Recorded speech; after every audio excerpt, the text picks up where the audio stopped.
Hello and welcome back to an Insurance Times Expert View video interview with Mark Bates, co-founder and chief executive of RDT. In the previous section, we were talking about automation and what some of the challenges in implementing AI into the claims admin sector might have been. And I think what we should start with in this second section, Mark, is whether AI can get to the point where humans might come out of the loop. Is that something that you want to get to? Are you concerned about that? Do humans need to remain in the loop of the claims admin sector? I think so, personally. And what we're doing is we're just using automation to take some of the monotony actually out of simple repetitive tasks. Right. People have to check certain details. They have to go through a certain process before they can release funds. If a lot more of those functions are done by the AI and by the system, then it just speeds the process up.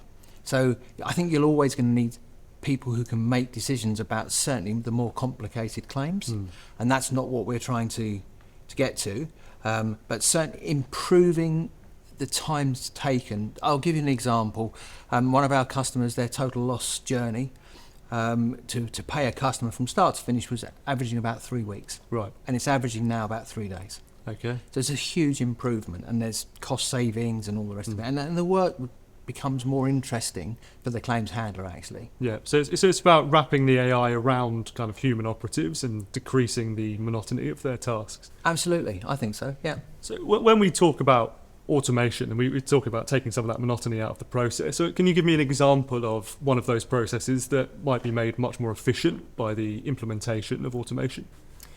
Okay, so for example, we have in our tool, the automation tool, we have a texting module. So you could ask the customer a question using a text message and get them to respond to you. Right. So things like that, where typically you'd have to phone them, ask them.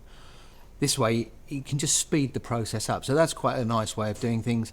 You can use AI to analyse the sentiment, for example, now of somebody's response. If they email you or they write a letter to you or you get a response back, you can determine, the AI can determine from you the priority of how quickly or not you should respond to that. So there's a whole number of use cases for this sort of stuff. Yeah, so that's not even just efficiency, that's prioritisation and making sure that you're attacking the right claims at the right time as well. Yeah, absolutely. And then once you start automating all these processes, you can start to build dashboards for yourself so that you can see how many types of claim take this long to complete, how many are outstanding, which ones have to be elevated to a different person to deal with it because it might need some more experience. You can certainly use the AI to start to work out from the base claim details what type of handler should be looking at it.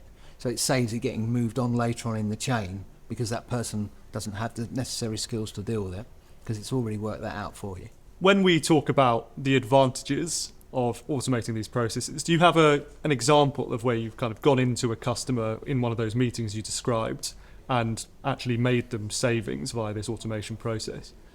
Okay, so to give you an example, the faster that you can complete a claim, the more money you're going to save. It's quite simple, really.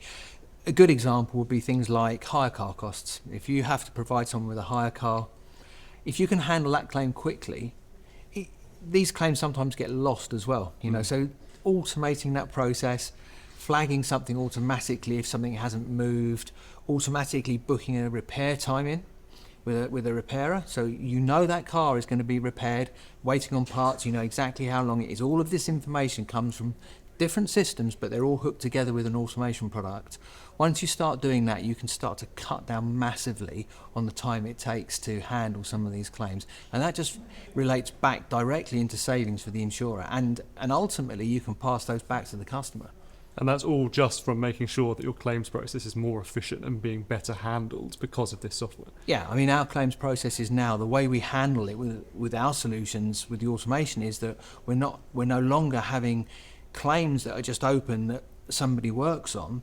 They're being handled by exception. So the automation starts to make lots of the decisions, and then when it gets to a point where the autopilot says, hang on a minute, I'm going to go back to manual control, it will flip out a task with a screen that tells the handler the kind of things that they need to do in order to resolve that claim. Yeah. And then it just goes back into the automated flow to finish it off. But cutting those times down is really key. Yeah, and it shows you the importance of the human in the loop, as we were talking about. Absolutely. Yeah, perfect.